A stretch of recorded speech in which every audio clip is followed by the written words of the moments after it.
Well, g'day curd nerds, and a big Merry Christmas to one and all. Today's cheese is Christmas fruit cake cheese.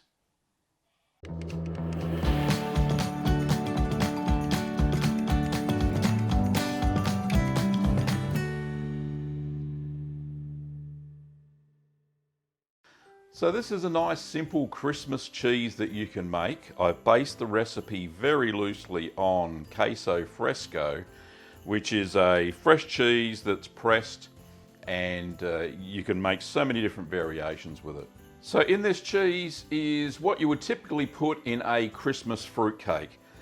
So not only does it have a few shots of my favourite liqueur, Christmas Spirit, which is, I think it's sourced on a kind of spiced brandy, which I've soaked the fruit in, and the fruit is sultanas, raisins, cherries, there's peel, orange and lemon, there's also some cranberries and some cashews and some pecans soaked in that brandy, and you'll see that in the making of the cheese.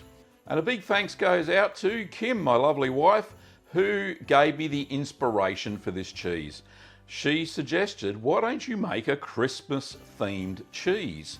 And actually came up with the idea for all the lovely fruit. Why don't we make a Christmas cake style cheese? So that's exactly what we did. So allow me to show you how to make Christmas fruit cake cheese.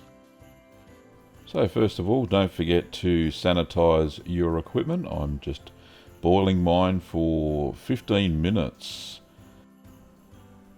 So the ingredients for this cheese are 4 litres of whole milk, at least 3.5% fat, 1/16 of a teaspoon of aromatic mesophilic direct set culture, I used Flora Danica, 1/8 of a teaspoon or 0.75 millilitres of liquid rennet diluted in 60 ml or quarter cup of unchlorinated water, 1 tablespoon of cheese salt, more if you like it a bit saltier, 1/8 of a teaspoon of calcium chloride diluted in 60 ml of unchlorinated water if you're using heat treated milk. Now I wasn't. 1.5 cups of mixed dried fruit and nuts, and 3 tablespoons or 45 millilitres of brandy liqueur. So to the fruit and nuts, add the brandy. I added 3 tablespoons in total, which seemed to give it enough flavour and to plump up the fruit. Now it's a fresh cheese, so you don't have to worry too much about the fruit going mouldy during maturation or anything like that. So allow the brandy to infuse into the fruit and nuts until it's time to use these in the cheese during milling, so it'll be a few hours. So you can always add more brandy to this mixture, it's no big deal. It won't overpower the cheese. In fact, it'll probably make the cheese taste a little bit better than the one I made. So heat your milk to 33 degrees Celsius or 92 degrees Fahrenheit.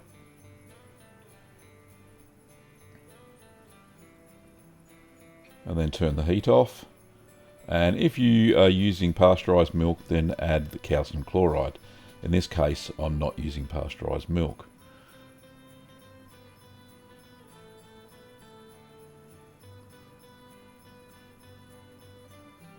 So just remove all the utensils before the next step, and any little clots of cream, just take those off with a slotted spoon. So we're going to add the aromatic mesophilic culture here. I'm using Flora Danica, which is a fairly good standard to use. And then stir in the culture straight away. You don't need any time to rehydrate. So now we add the rennet solution that's been diluted and just stir that. Only add it when you are stirring, and then stir for no more than 1 minute. Pop the lid on, and we're going to allow that to set or coagulate for 45 minutes.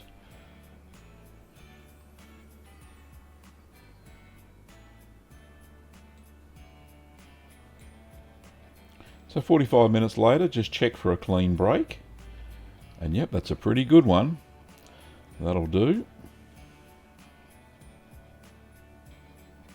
And now we're going to cut the curd into 1.25 centimetre or half-inch cubes. So I did the horizontal with my curd cutter, and the curd knife is doing the two vertical cuts. We get some nice even-sized cubes.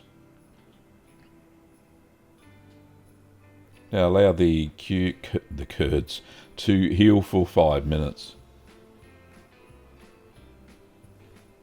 So 5 minutes later, you'll see there's a little bit of whey on top, which is good. We're now going to stir the curds for 20 minutes.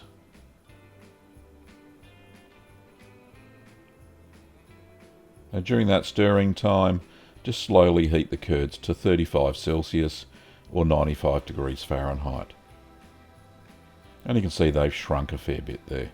Now I've reached the target temperature at the right time, so don't heat them too quickly. Otherwise you'll get too much acid development and may get a bitter cheese.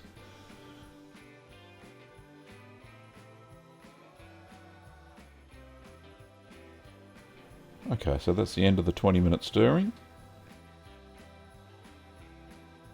We're going to put the lid back on and allow the curds to settle for 5 minutes. Just makes it easier to pour off the whey. So over to the sink area, I'm just getting my loose weave cheesecloth, which I sanitised in the boiling water, popping that over my sanitised colander, and getting ready to pour the curds into the cheesecloth.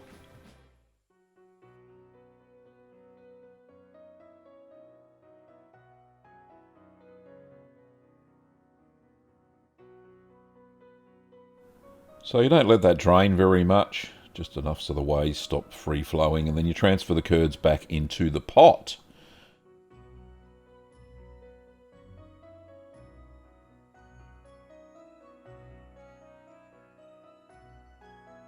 So we're going to add in the salt now. Now, like I mentioned before, if you like it fairly salty, then add a little bit more salt. Probably another teaspoon on top of the tablespoon that I'm using here.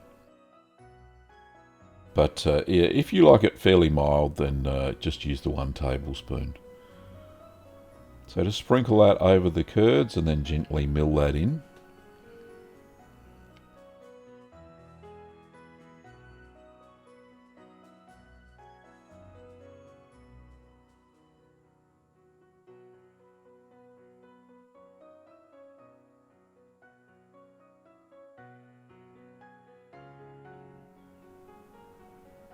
So that's about all the mixing you need to do.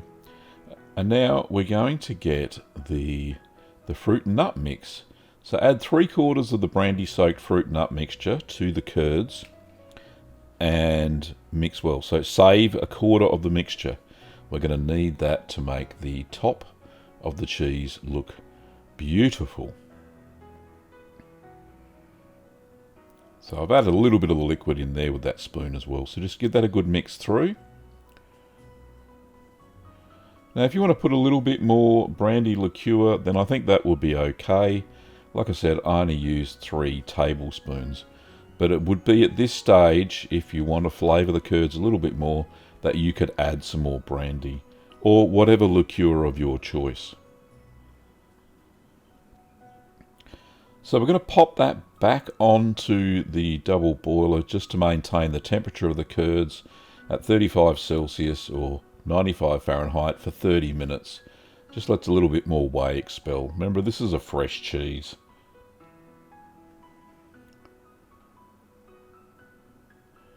So you can see there is a fair bit of whey expel there, so just break up the curds before draining it again.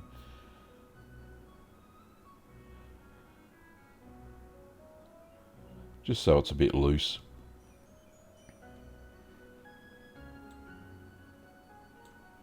So over to the basket, and you'll see I'm draining that through a cheese basket that's been lined with the loose weave cheesecloth. There we go. We're just going to top the cheese now with the remaining fruit and nut mix. So this will become the top of our cheese. Just a single layer, nothing too much. Look, if you really want to get exciting and put a bit more on, then you can, but I found this was enough. So just making sure that I'm covering any gaps. So it looks like a fruit cake.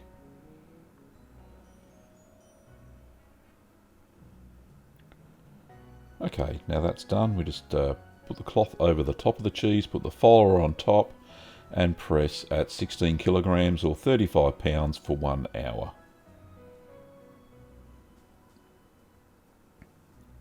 Now with my press, that's just a guesstimate basically.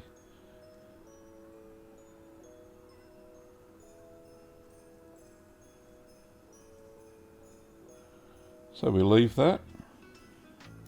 Then we take it out of the press.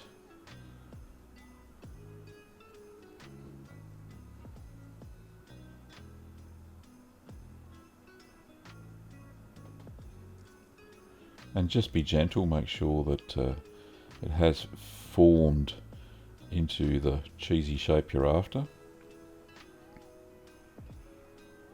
There we go, that looks lovely. It's not falling apart. So I've pressed it at the right pressure.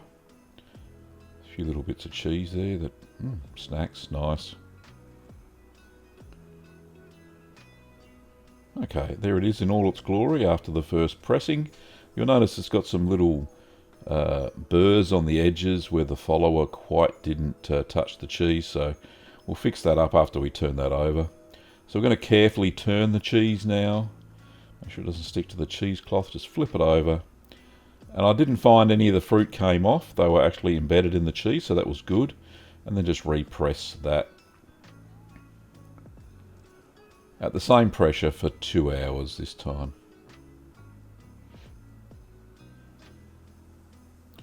So after the 2 hours, remove the cheese from the press. And gently flip it over again. Looks nice.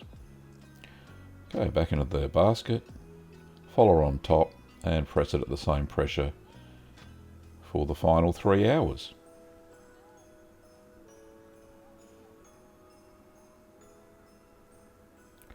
So we're going to undress the cheese, or take it out of the press and take it out of its cheesecloth.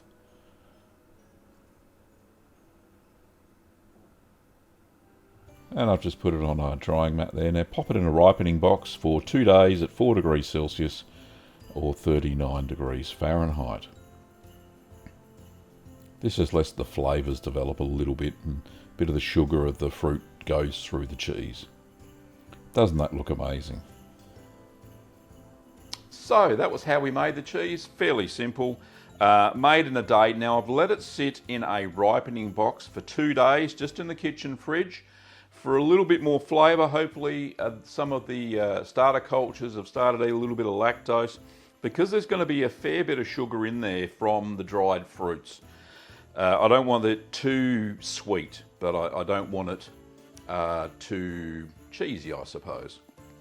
You can make it so quick it'll be ready in time for Christmas. So that's the aim of it, and to put a little bit of Christmassy cheese into your life and to your family's life. Lovely. So let's crack into it. Let's have a look what it looks like on the inside. You've seen the top. Here we go. Cuts nice and easy. The fruit is quite moist, as well as looks like the nuts have absorbed a bit of the moisture from the cheese.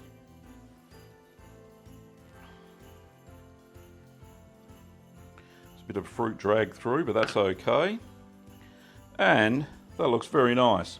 So nice fresh cheese, structure, very tight, as you would expect, and lots of fruit. And the top is just looks so cool. It's so fantastic. I'm really proud of this little creation. Let's try some, shall we? On a cracker. Let's get a slice here. Oh, that's a nice big wedge, isn't it? It cuts just like a Christmas cake. It's amazing. Right, let's pop some on a cracker. I'll crack myself up. Right, here we go.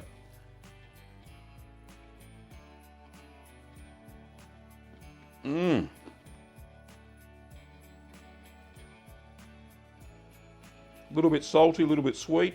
Very nice. And the texture, let's just ditch the cracker for a sec.